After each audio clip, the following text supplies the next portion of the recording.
Bonjour mes chères tricoteuses et tricoteurs, je suis ravie de vous retrouver pour ce troisième épisode de Tricot au rythme de Calypso.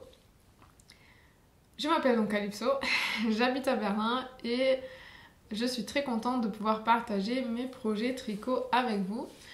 Aujourd'hui, j'avais envie de vous faire une mise à jour parce que j'ai quand même avancé sur mes projets et j'ai plein d'idées dans la tête. Du coup, j'avais envie de vous les partager et ainsi que de vous partager aussi mes projets terminés. Commençons par les chaussettes que je vous ai montré la dernière fois. Je ne les ai pas bloquées, j'ai pas trop l'habitude de bloquer mes chaussettes.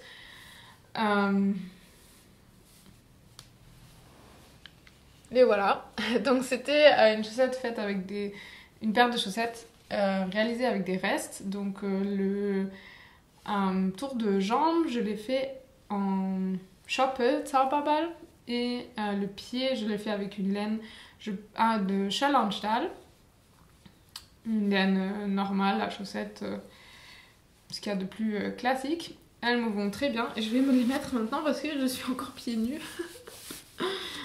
Voilà, et j'avoue que je porte des chaussettes en laine presque toute l'année parce que nous sommes à Berlin. En été, si, il peut faire chaud. En juillet, août, il peut arriver à faire 30 degrés ou voire même un peu plus avec le réchauffement climatique. Mais surtout chez moi, à la maison, je porte toujours des chaussettes en laine. Et sinon, je porte des chaussettes en laine toute l'année, en fait, parce qu'elles sont très agréables et très confortables et elles respirent. Donc, même si de base, en fait, pour tenir chaud, généralement, je n'ai pas trop chaud dans mes chaussettes en laine. Donc voilà, mes belles chaussettes sont terminées. J'ai également terminé un projet que j'ai fait pour mon copain. Tada! Voilà le col que j'ai fait pour mon copain. Il le porte déjà depuis quelques semaines et il est parti avec en Norvège. Il est très très content de ce col. Les couleurs lui vont très bien, ça tient chaud, c'est doux. J'ai utilisé un fil de Noro. Je vais vous insérer aussi des photos parce qu'on a fait de belles photos. Donc je vais vous les mettre ici ou là pour que vous ayez un aperçu. Et voilà, donc je suis très contente de ce projet que j'ai fait assez rapidement. J'ai fait une technique qui s'appelle sequence knitting. Je l'ai déjà expliqué la dernière fois, donc je ne vais pas trop m'attarder là-dessus. Donc pour ceux qui s'intéressent, allez voir l'épisode numéro 2 et le livre Sequence Knitting de Cécile Campochiaro. Voilà, donc je pense que c'était tout pour les projets terminés. J'ai surtout beaucoup de projets en cours. Je vais peut-être encore vous parler de ce que je porte aujourd'hui. C'est un joli débardeur que j'ai créé moi-même. Je l'ai tricoté avec le fil Schulana Liliana, donc c'est ce fil-là. C'est un mélange de lin et laine. Donc plus précisément 56% de lin et 44% de laine. Personnellement, j'aime beaucoup les mélanges de fibres animales et fibres végétales. Je trouve que ça marie les avantages des deux fibres, des fibres végétales et des fibres animales. Donc c'est quelque chose que j'aime beaucoup. Ce débardeur, je l'ai tricoté l'année dernière. En fait, j'en ai tricoté plusieurs versions. Donc la version 1, c'est celle-ci. Je l'ai tricotée en gris. Et elle est un peu plus lâche que la version que je porte maintenant. J'ai fait... l'idée, c'était de vraiment mettre en valeur la taille. C'est pourquoi j'ai fait des côtes torse, ici. Et j'ai fait aussi un petit patron avec un motif avec des jetés. Tout au long, sous le bras, qui ressemble à ça. Et les finitions sont en I-cord, donc les bords ici, devant, sous le bras, et tout le long des bretelles sont aussi en I-cord. Voilà, et ce petit motif à jeter ressemble un petit peu à une torsade, mais en même temps j'ai des jetés. Voilà, je l'ai fait tout le long des bretelles. Ça, c'était la version numéro 1 que j'ai tricotée au printemps dernier. Et ce fil m'avait tellement plu que j'ai voulu retricoter ce top. Et j'ai voulu le faire encore un petit peu plus moulant pour pouvoir le porter quand je vais danser. Parce qu'en fait, ce qui est bien, c'est qu'il absorbe donc un petit peu la transpiration. Et quand je danse là, ça avec un partenaire qui me tient au niveau de l'épaule, il ne va pas sentir ma transpiration parce que du coup ce top absorbe bien et respire bien. Et celui-ci je l'ai tricoté un peu plus cropped, donc il m'arrive environ au niveau du nombril, un petit peu plus bas. Et il est un petit peu plus moulant, il a un peu plus d'aisance négative dans l'ensemble. Mais le patron est le même, le design est le même. J'ai écrit le patron, vous pouvez le trouver sur Ravelry, par contre en ce moment il est que disponible en anglais. Et afin de le traduire correctement, j'ai eu envie de le retricoter, encore une fois, avec cette couleur-là, que j'ai trouvé chez Needles & Pins. C'est un petit magasin à Berlin-Kreuzberg. Elle n'avait pas énormément de couleurs disponibles, c'est pourquoi au final j'ai choisi une couleur qui est un peu similaire à celle-ci. Donc ça, je dirais plutôt que c'est un rouge bordeaux, et ça, c'est plutôt une aubergine. La couleur me plaît beaucoup, même si elle ressemble un peu au top que j'ai déjà. J'aurais voulu trouver une couleur complètement différente, mais voilà, bon, c'est pas grave. J'ai envie de le retricoter ce top parce que je le porte toute l'année en fait. J'aime beaucoup porter des sous-vêtements, donc je porte toujours un pull tricoté et une blouse ou un autre haut en dessous. Et ensuite, je porte toujours un maillot de corps. Et ça, c'est mon maillot de corps préféré. En fait, je le porte vraiment toute l'année et tout le temps, avec celui-là aussi. Sauf que celui-là, il est un peu plus lâche. Du coup, ça ne rentre pas sous ça ne passe pas toujours. Tandis que celui-là, il passe vraiment toujours parce qu'il a de l'aisance négative. Il est vraiment très moulant, comme vous pouvez le voir. Peut-être vous montrer le dos. Ici, vous voyez les petits détails. Je vais également vous insérer des photos pour que vous puissiez le voir un petit peu mieux. Et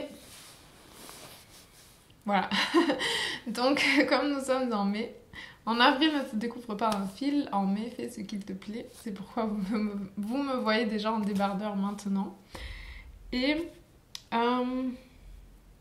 j'ai eu envie de redesigner un autre top similaire. En fait, la construction de ce top est assez intéressante parce que je le tricote du haut vers le bas. Donc, je fais un montage provisionnel au niveau des épaules. Je tricote le devant. Je fais les augmentations ici pour fermer le col.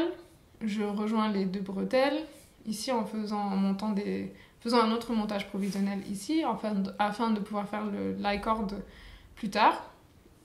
Et ensuite, je continue ici, je tricote, je fais des augmentations pour les emmanchures. La même chose pour le dos, sauf que le dos, bien sûr, il est plus haut ici. Donc les bretelles sont plus courtes et c'est plus fermé. C'est pas autant décolleté, même si c'est pas très décolleté ici non plus, c'est quand même assez sage tout ça. Et voilà, donc on rejoint le dos et le devant. Au niveau des emmanchures, on refait un petit montage provisionnel de quelques mailles pour ensuite également faire une finition en high cord, et d'ici jusqu'en bas on le tricote en rond sur une aiguille circulaire, et ce qui permet aussi très facilement d'adapter la longueur. Donc là le mien il est assez cropped, mais je comprends parfaitement que pas tout le monde ait envie de montrer son nombril, ou pas tout le monde porte des pantalons taille haute. Donc là avec un pantalon taille haute on ne voit pas mon ventre, mais si je porte un pantalon un peu plus bas on verrait un petit peu mon ventre. Voilà, donc c'est très très facile à ajuster grâce parce que justement ça se tricote du haut vers le bas. Et j'ai eu envie de retricoter un top similaire avec la même construction, mais en créant un nouveau motif ici pour les bretelles et en dessous des bras. J'ai utilisé le même fil. Et je dois dire que je suis sortie un petit peu de ma zone de confort parce que généralement je n'aime pas trop le vert. Mais tada, j'ai utilisé du vert parce que j'ai choisi parmi les couleurs qui étaient disponibles. Donc ce fil-là, je l'avais déjà acheté l'été dernier, mais je n'avais pas encore tricoté. Je ne l'avais pas encore tricoté. Et voilà donc où j'en suis.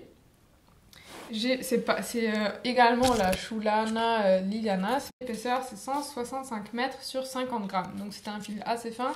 Je le tricote avec une aiguille de 2,5 pour avoir un échantillon très serré pour que ce soit justement assez moulant et pour obtenir cette aisance négative.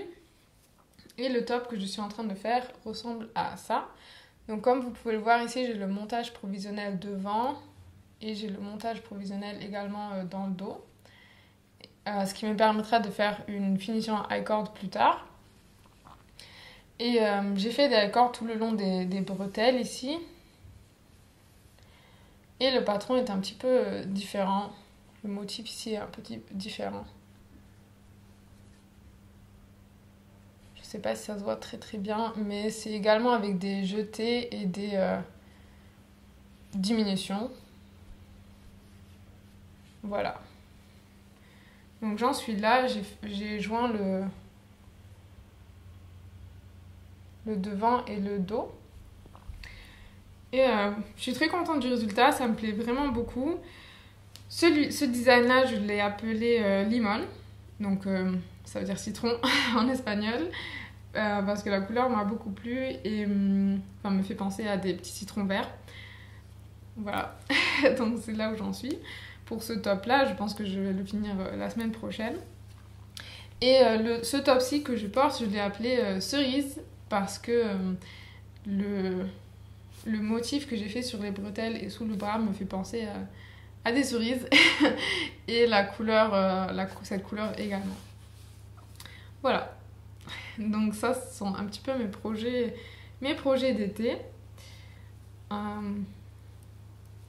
Donc je serai très bien équipée pour cet été. Je vais donc passer à mon prochain chantier. Je vous avais déjà montré la dernière fois ce pull-là que j'avais tricoté avec un fil lama. Je l'ai terminé, je l'ai bloqué, lavé, etc. Je n'ai pas encore rentré les 3 fils qu'il me reste ici. Je vais peut-être rapidement l'essayer pour que vous puissiez voir à quoi ça ressemble.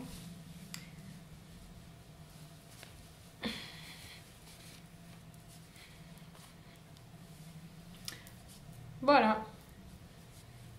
Donc j'avais fait ce petit col polo, j'avais fait des manches courtes et j'avais laissé une ouverture ici devant pour montrer mon nombril.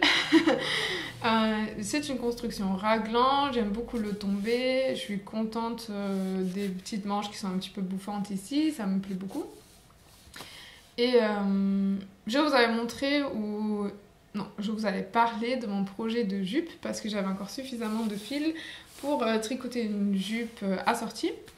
Et je vous avais demandé votre avis sur comment commencer la jupe. Soit commencer avec le fil blanc et ensuite terminer avec une bande marron, ou plutôt commencer au niveau de la taille avec des côtes en marron et terminer la jupe en blanc parce que j'avais plus de fil blanc que de marron aussi. Et j'ai suivi le conseil de la majorité d'entre vous et moi aussi c'était plutôt la tendance que j'avais. Donc voilà, j'ai commencé la jupe avec l'élastique, les côtes en haut en marron. Et j'ai terminé ce qui me restait du fil marron. Et maintenant, j'en suis au blanc. Ce que j'ai fait pour que cette jupe m'aille bien, c'est... Donc ici, vous voyez le marqueur derrière, c'est le centre de mon dos. Et ce que j'ai fait pour que la jupe m'aille bien, c'est des rangs raccourcis au niveau des fesses. Donc j'ai fait environ 5 cm de rangs raccourcis qui vont environ jusque là, ici devant, jusqu'aux os des hanches peut-être. Voilà, c'était vraiment une bonne idée parce que forcément mes fesses ont besoin d'un peu plus de place Donc j'ai besoin de plus de tissu au niveau de mes fesses, et les 5 cm environ de rang raccourci font vraiment une très belle forme parce que cette jupe sera assez moulante. Et voilà, j'ai fait quelques augmentations supplémentaires ici aussi, mais pas beaucoup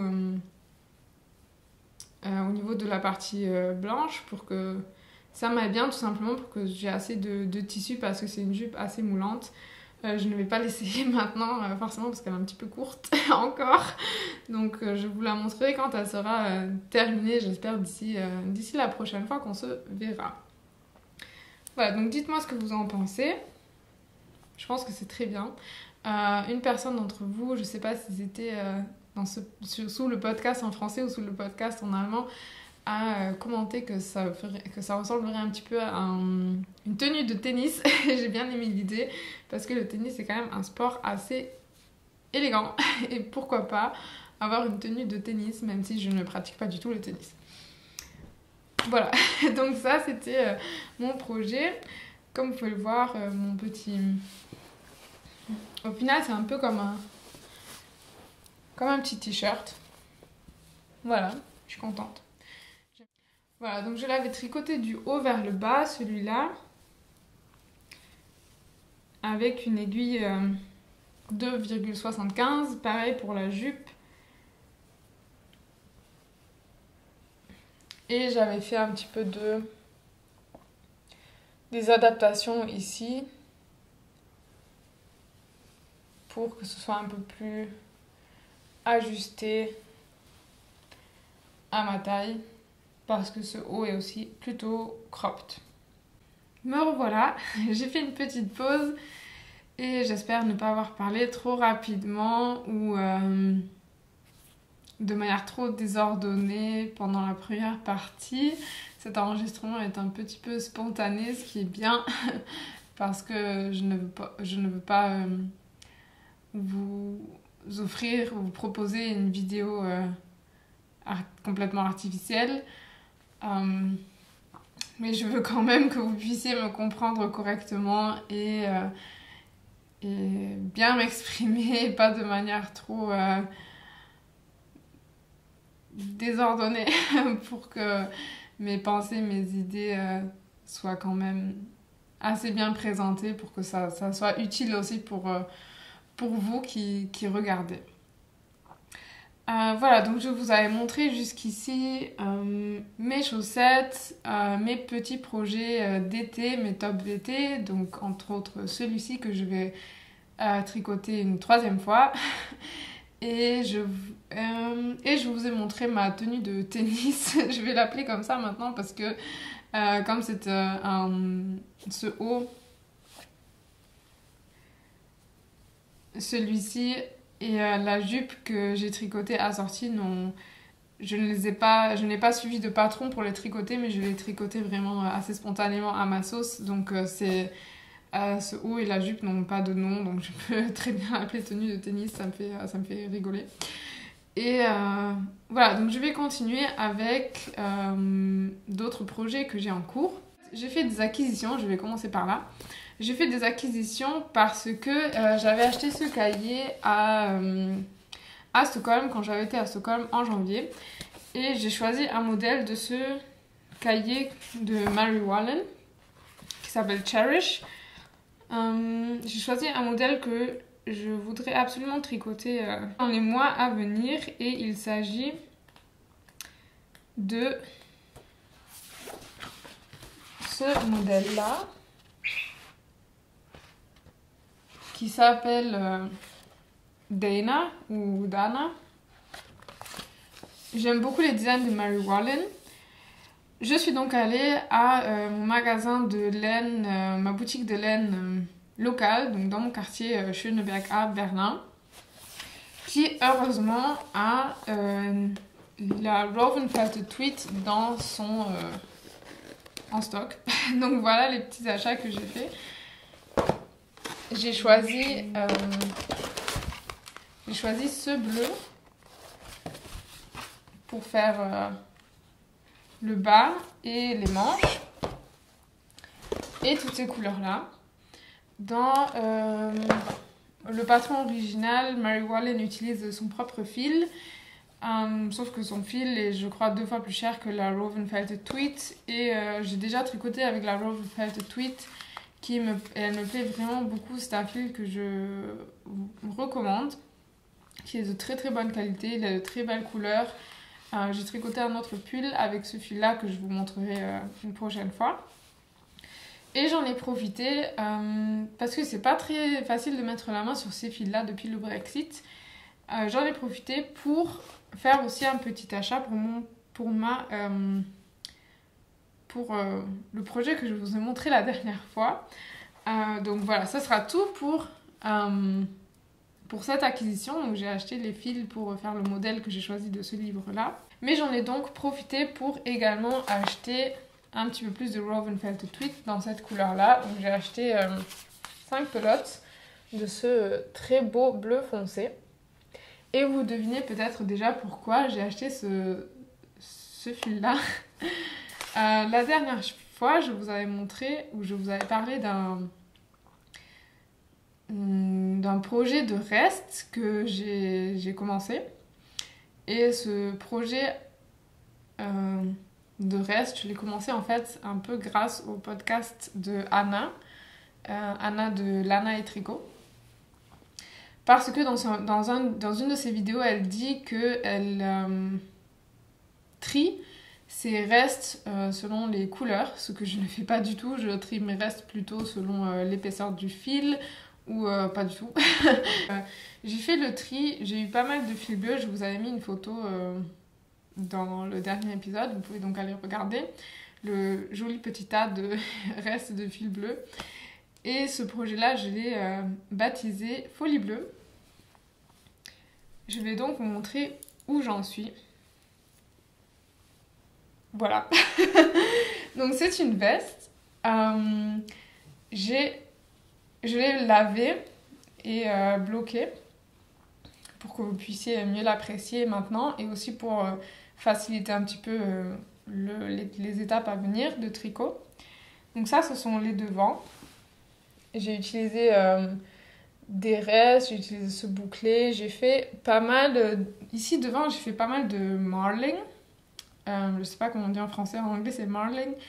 Marling, c'est quand on prend deux brins différents, de 2 pelotes de laine différentes.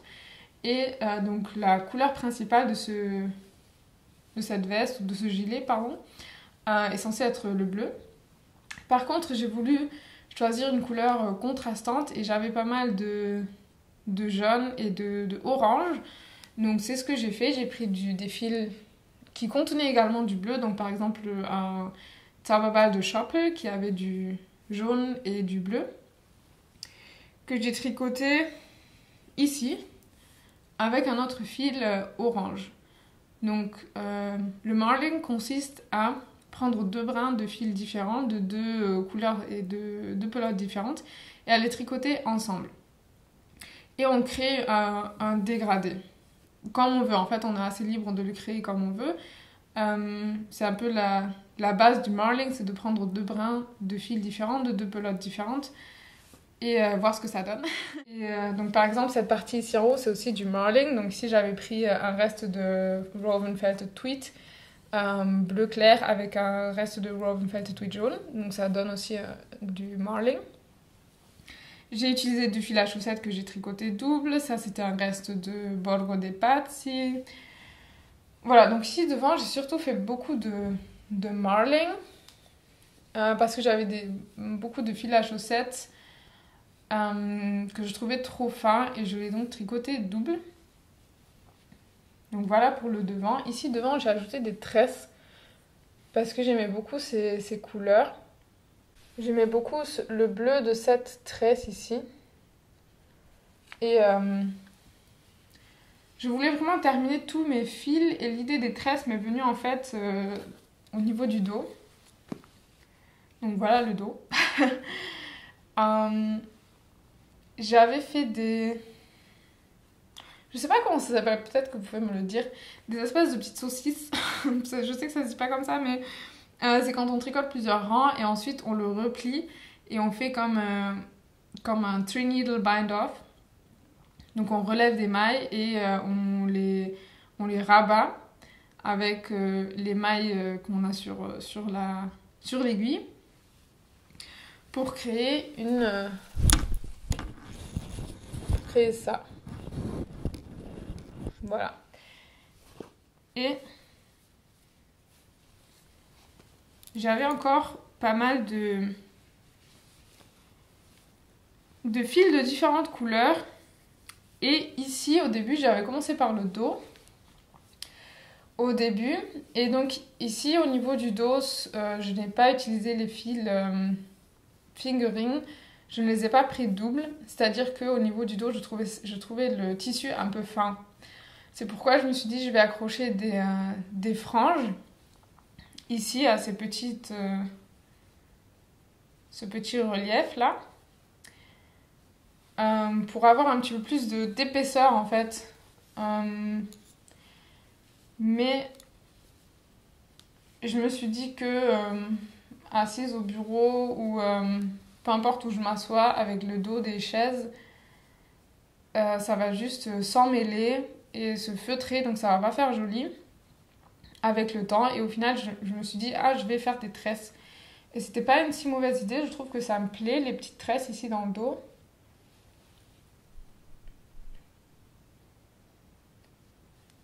Voilà. Et c'est pourquoi j'en ai fait aussi devant. Parce que j'avoue que j'aime pas trop comment j'ai combiné les fils ici devant. Et donc je me suis dit, je vais rajouter des tresses par-dessus. Comme ça se verra un peu moins. Mais l'idée de ce pull ou de cette veste, de ce gilet, pardon, n'est pas forcément de faire quelque chose de beau. Même si bien sûr cette veste est belle, mais il ne s'agissait pas de combiner les couleurs parfaitement pour qu'elles se marient vraiment à la perfection. L'idée était d'utiliser tous les restes, d'improviser un peu et de sortir un peu du cadre et de voir ce que ça donne.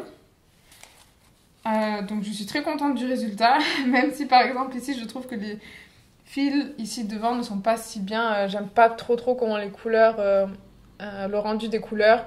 Mais c'est pas grave parce que je trouve que ça fait partie de l'expérience. Donc ça doit pas être... pas tout doit être parfaitement harmonieux. Donc c'était un peu l'idée derrière. Et j'ai fait un petit peu d'intersia ici dans le dos également. Donc j'espère que vous pouvez l'apprécier plus ou moins. Ici j'ai fait un petit peu d'intersia. Donc ici j'ai fait un bloc orange. Et ici j'ai fait ce bloc avec le fil dégradé. Là, comme ça se voit. On voit cette ligne diagonale entre le bleu, avec lequel j'ai commencé, et le jaune. Et ce jaune-là, c'est un fil que j'ai filé moi-même sur mon rouet. Cette ligne diagonale, je l'ai créée grâce à des rangs raccourcis. Et j'ai refait une autre ligne diagonale ici. Donc ici, vous voyez un petit peu de mohair. Et ce fil à chaussettes également, fingering, que j'ai pris... Là, je ne l'ai pas pris double non plus. Et là, pareil, j'ai créé une ligne diagonale grâce à des rangs raccourcis. J'ai également fait des rangs raccourcis au niveau des épaules pour que la chose m'aille bien. Et pour finir, ce fil que j'ai utilisé au niveau des épaules. Donc ça, je l'ai filé moi-même avec mon fuseau. Sauf que je pense que c'était la première fois que je filais au fuseau ou la deuxième fois. Donc ce fil était assez irrégulier.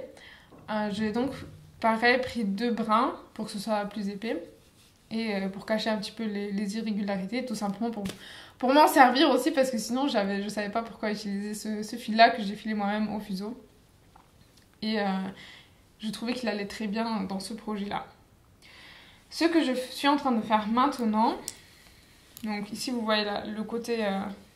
donc l'intérieur, l'envers, c'est que j'ai relevé des mailles ici au niveau de de ça là. J'ai relevé des mailles à l'intérieur pour tricoter une couche supplémentaire à l'intérieur, ce qui va me faire comme une poche dans le dos. Et voilà, je vais le laisser ouvert un petit bout d'un côté pour pouvoir mettre la main et ranger mon téléphone ou quelque chose, mes clés. Et également pour renforcer cette partie dans le dos où le tissu est donc plus fin. Et je voudrais avoir une couche de tissu supplémentaire pour que ça tienne plus chaud, pour ajouter un petit peu plus de structure, pour que ce soit un petit peu plus solide d'une certaine manière et que ça soit mieux,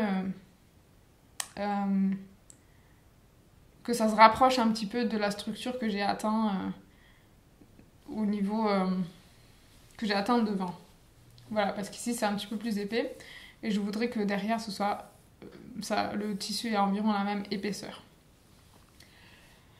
Voilà, j'espère que c'était plus ou moins clair ce que j'ai expliqué. Et ce que je vais faire, comme ça. Donc ça ressemble à ça en ce moment. J'ai donc acheté ce fil-là. Vous allez me dire, ça se contredit un petit peu l'idée de vouloir tricoter un pull avec des restes et de racheter un nouveau fil. Mais ça m'est égal. Parce que j'ai une idée dans ma tête et j'aimerais bien la réaliser. J'aurais quand même utilisé tous mes restes. Et ce que je veux, ou presque tous mes restes, parce que j'ai pas tout utilisé, mais presque tout. Donc c'est très bien, je suis très contente de ça. Et comme ce gilet, pour l'instant, il est assez... il est pas calme du tout, donc il est assez extravagant. Et ce que je voudrais faire pour qu'il soit un petit peu plus harmonieux dans l'ensemble, c'est l'encadrer avec ce fil bleu foncé de Woven. Donc je vais tricoter avec un seul brin. Je voudrais faire des manches longues. Et je vais ajouter un petit peu une section ici. Je pense que je vais la faire en point mousse en dessous des bras. Et je vais donc faire des rangs raccourcis pour ensuite faire un empiècement de set-in sleeves. Donc je vais relever les manches autour des emmanchures et faire des rangs raccourcis. Et pareil, faire des rangs raccourcis sous le bras afin d'obtenir ici quand même une forme ronde comme vous pouvez le voir pour le top. Voilà, je vais faire des manches longues et je vais essayer de l'encadrer. Pareil, ici devant, je vais tricoter le col avec cette couleur-là, en dessous des bras et des manches longues. Et aussi un petit peu en bas pour faire une bande bleu foncé tout autour. Donc c'est un petit peu l'idée. C'est la première fois que je le vois comme ça, que je le porte comme ça. Je trouve que c'est pas trop mal. J'aurais aimé faire un petit peu plus d'intarsia, ce que je n'ai pas fait, mais bon, c'est pas grave. J'étais dans la spontanéité totale. Voilà. J'aurais une veste assez extravagante, intéressante. Ce qui explique aussi le nom Folie Bleue. Et en tricotant ce projet-là, j'ai utilisé, comme vous avez pu le voir, ce fil bouclé. J'en ai pas utilisé beaucoup parce qu'en le tricotant, en fait, j'avais envie de me servir de l'écheveau en entier. C'est un bouclé de Adele's Mohair. C'est une très très belle qualité. Les couleurs sont magnifiques. Et en le tricotant, je me suis dit c'est presque trop dommage de l'utiliser dans mon pull à reste.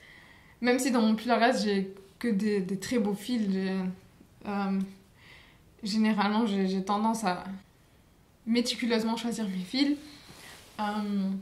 Donc il y a presque que des fils de très bonne qualité dans cette veste. Ou des fils que j'ai même filés moi-même. Mais quand même, je me suis dit que je voulais pas utiliser tous les chevaux dans ce pull-là.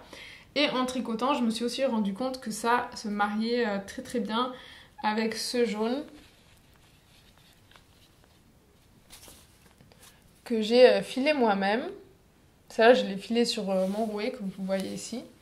Et retordu, donc ça c'est de la 100% mérino.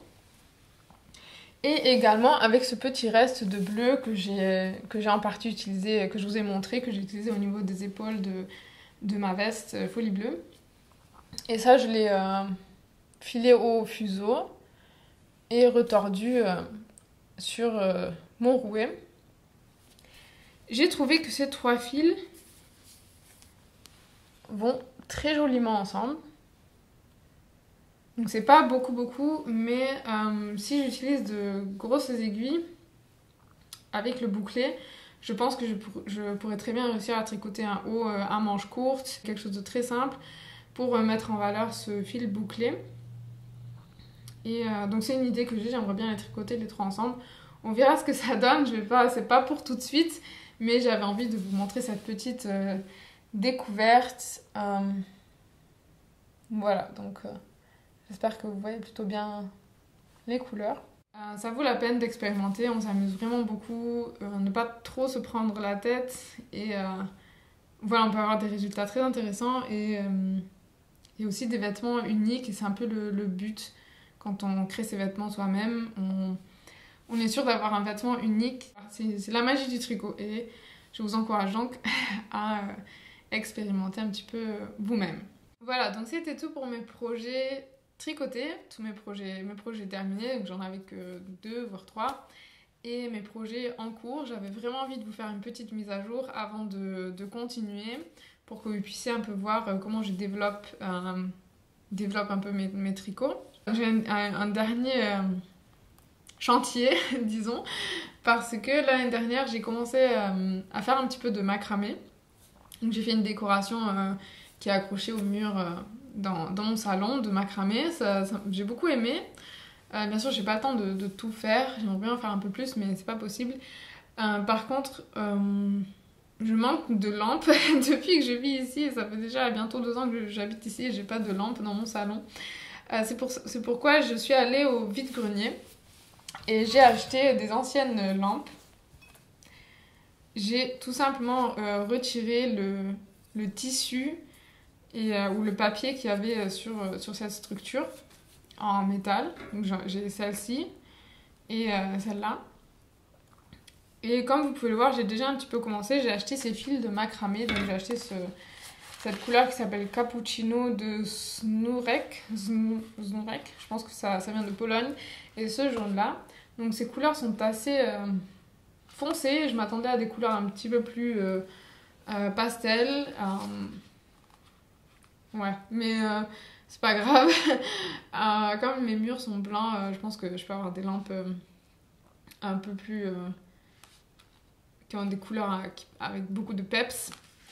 Et j'ai déjà un petit peu commencé à faire le nœud basique autour de ces... je sais même pas comment appeler ça. De ces petites barres là en métal.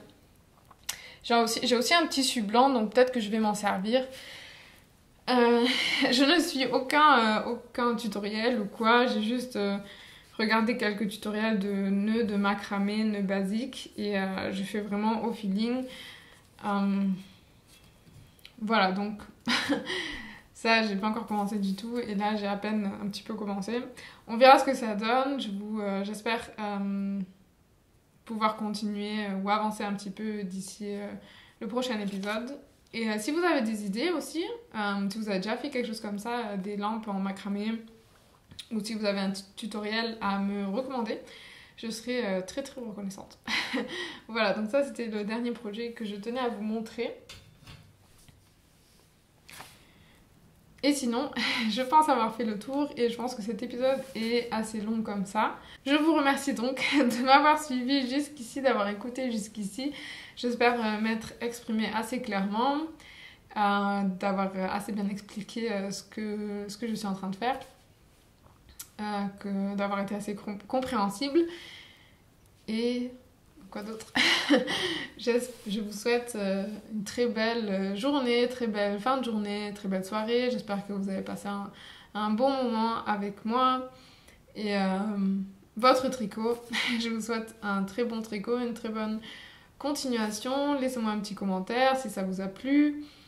Voilà, je suis toujours ça me fait toujours grand plaisir de lire vos commentaires.